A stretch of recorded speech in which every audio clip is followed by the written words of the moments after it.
او دا ګټه خو موږ تاسو په سترګو باندې وینو هغه دغه ده چې کم من فئة قلیلة غلبت فئة کثیرة بإذن الله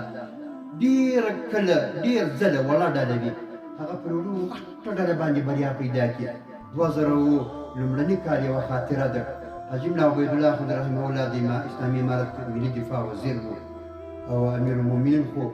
تر پردې شاته و په سیوري کې د دې اوسېدی حاجي ملا عبیدالله خود رحمه الله برادر خو دوه نایبان یې ټاکلي وو هغو زه وغوښتل چې ته به د امارت ویان یې د اسلام صف به منظم کړي ما ته ډېره باید دا خبره ښکاره شوه ځکه چې د سقوط حالت و په هغه وخت کې موږ ډېر دربدره وو ټول مو دلته مزدورې وو او دربدرۍ نو نور راباندې تمامه وه هېڅ شی هم راسره نه ول امکانات داسې په لنډو ورځو کې کېدای شي په شپږ اووه ورځو کې دننه زه دوی وغوښتل چې ته به د اسلامي امارت لومړنی ویان یې دا زما او د حالت او کیفیت او د کم شهرت او نه دومره شهرت هم زه نه لرم چې له ما سره د مطبوعات یا دنیا قناعت وکړي خو خیر خو اسمان بار امانت نتوانست کشید پرای فال بنامی من دیوان زدن هغه حافظ شیرازی صاحب وایي دوش دیدم که ملائک در میخانه زدن په شپه کې مې ویلېدل چې ملائکو د شرابخانې دروازې ټکولې او ګیل آدم بر سره شتوند به پیمانه زدن او خټې راغورځولې آدم یې ځینې جوړوئ او اسمان د دغه امانت بار نه کوي کش إن عرضنا الأمانة على السماوات والأرض والجبال فأبين أن يحملنها وأشفقن منها وحملها الإنسان إنه كان ظلوما جهولا الله تعالى ورتول دغه بارونه یوسه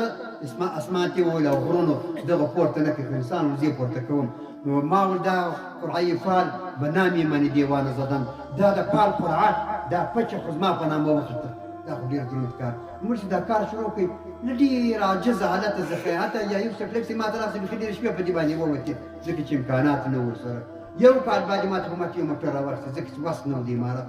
او همداراز دا نور شیان تاسې باندې قیاس کړي څومره دربدري به وو په دغه دربدري کې به ما ته کله کله مطبوعات والا ویل چې ستاسې څه نظر ده ورځ یو شاګرد مې و په مطبوعاتو کې بیا کار کوي تر هغه نظر ده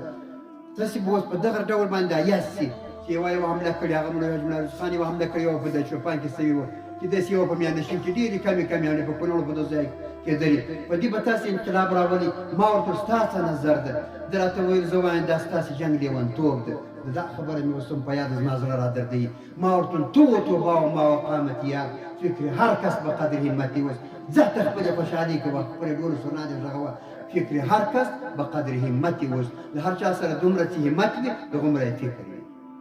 ما لوړ همتونه دي دا کار کوي نو څه وسو کم من فئة قلیلة غلبت فئة کثیرة بإذن الله ډېر ځله وړه ډله بیا هغه الله تعالی په لویه ډله باندې کامیابه کړي دا د الله تعالی اسلوب ده ورنه دا کفار په یو بېله چاپلاخ هم ویلی سي جبرائیل امین په چغه باندې هم ویلی سي غرقولی هم سي تباه کولی هم سي خو د الله تعالی حکمت په دې کې ده ولولا دفع الله الناس بعضهم ببعض لفسدت الارض ولكن الله ذو فضل على العالمين که الله تعالی ځینې خلک په ځینو نورو باندې دفع نه کړي بیا به مځکه فاسده سي الله تعالی د مځکه د فساد دپاره نه ده پیدا کړې که څوک ورباندې فساد کوي فساد بېشب یا په سر باندې وهي او په ضعیفه قوم باندې وهي نمرود یې په وړو وړو لښکرو په غوماشو وهلی ده د هغه لښکریان یې فرعون یې په رودنیل باندې غرق کړی ده ګډوډ کړی ده سمودیان یې په باد باندې وهلي دي امریکایان یې په طالبانو باندې ووهل روسان یې په دا ضعیفه عاجز افغانانو باندې موږ دا تکشني وو د شکۍ د جنګ به یو ټک اورېدل کېده یو ټک ډېر کم بیا به د خلکو کلنګانو شیان اخیست موږ په دغه سرای کې وو کلنګانو بیلچې به اخیستې په شکۍ باندې جنګ دا شکۍ فتح کړه د هغه واره پسې فتح وه بیا پاته سوه بیا پاته شل واره پاته سوه خبره یاد